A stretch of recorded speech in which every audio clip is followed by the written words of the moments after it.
isonga mu wese imihigo twiyemeje kuba urugero rw'ibishoboka.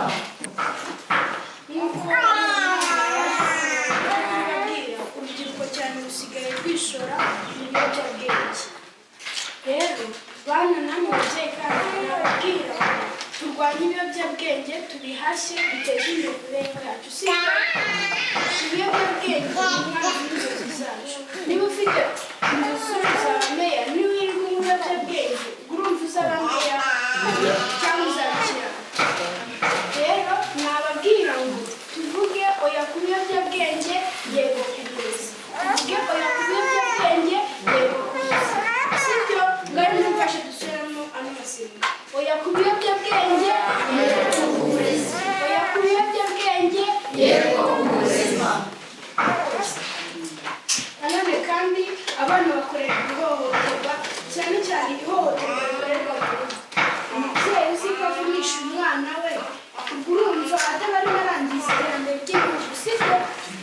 Nufata umwana wawe ukamujyana kuvoma, avuye kuvoma ukamujyana kwahira nta mwanya wo kuruhuka umuhanda, ukamujyana guhinga, urumva utaba ari kumuvunisha. Si yo Rwanda rw'ejo hazaza, twese utazajya gusohoza igihugu iterambere ryabyo. Si byose? Rero turwanye ihohoterwa mu bana bacu. Si byo babyeyi? Nanone ingingo y'uyu munsi nyamukuru, abana batishuri. Ese mubyeyi, kuki umwana wawe atishuri? Kuki umwana wawe atishuri? Byagenze bite? Ese no kubona ubushobozi? Ariko nanone hari igihe umwana atishuri atabona ubushobozi bw'umubyeyi. Si byose bibaho? Bamubwira impamvu. hari igihe umwana aca ishuri bitewe no kubura uko ubigenza, ariko iyo udashishikaye ngo ugerageze buryo ki urwanya icyo kintu, byenda ntamwe mukurikirana bikaba ku mubyeyi, wabaza umubyeyi ukamusobanurira ukamubwira uti ni ukubera ko nabuze uko mbigenza, ariko mu bushobozi bwanjye ndagerageza, ariko iki cyancogoje byatumye atiga uko bikwiye. Nyine ndavuga igihe nyine wenda ibikoresho bifite, hari igihe uba ufite ubushobozi bwo kubona ibikoresho ariko umwana wawe ntiyishyure. Ntibibaho?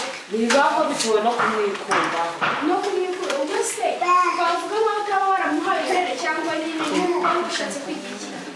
Oya, hari n'igihe nyine umwana akunanira cyangwa se bigaterwa no kubona nta mikoro. None se igihe umwana yakunaniye akenshi bigirwamo uruhare n'umubyeyi cyangwa n'undi mwana, niyo kamere ye.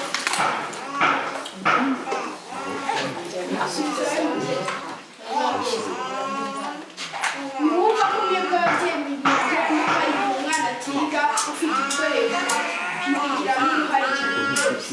Kuko nta kuntu umwana yazazinduka abona abandi bajya ku ishuri, wenda wowe twese tuba tugomba gukora imirimo, ukamutwaza amafumbire, ukamujyana kuvoma, ukamujyana gutora inkwi, araza twajyayo. Niba ari kwiga mu gitondo ugasanga ari kwiga nimugoroba, urumva imyigire ye usa wihigiye. Si byo mubyeyi? Rero se dukora iki kugira ngo dutume abana bacu twese basubira mu ishuri? Kwisubiraho wowe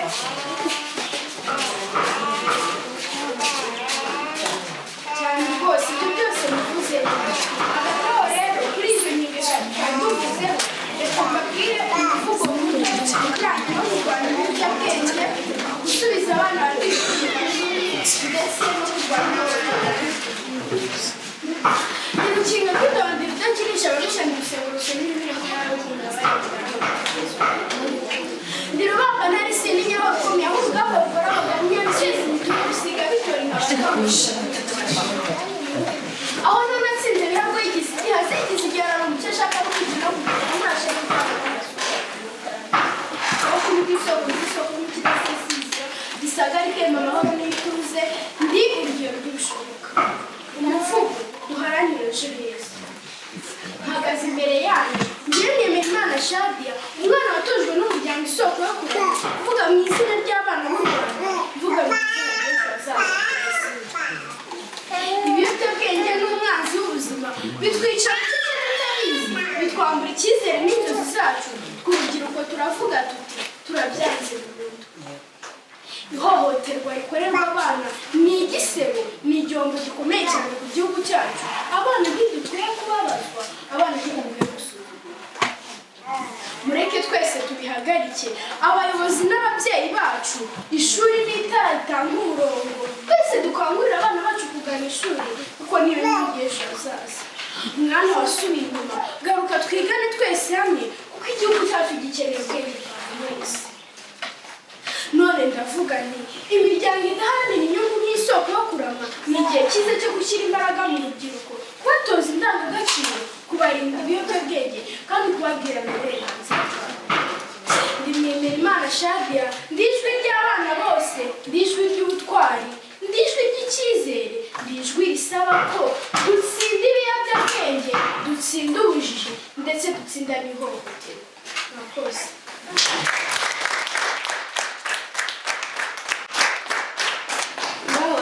Muri bino bintu byose mvuze hari icyo ukuye batubwire ibyo ukuye ko abana bafite ubwenge bw'ababyeyi n'abakora ishuri bakabisubiramo.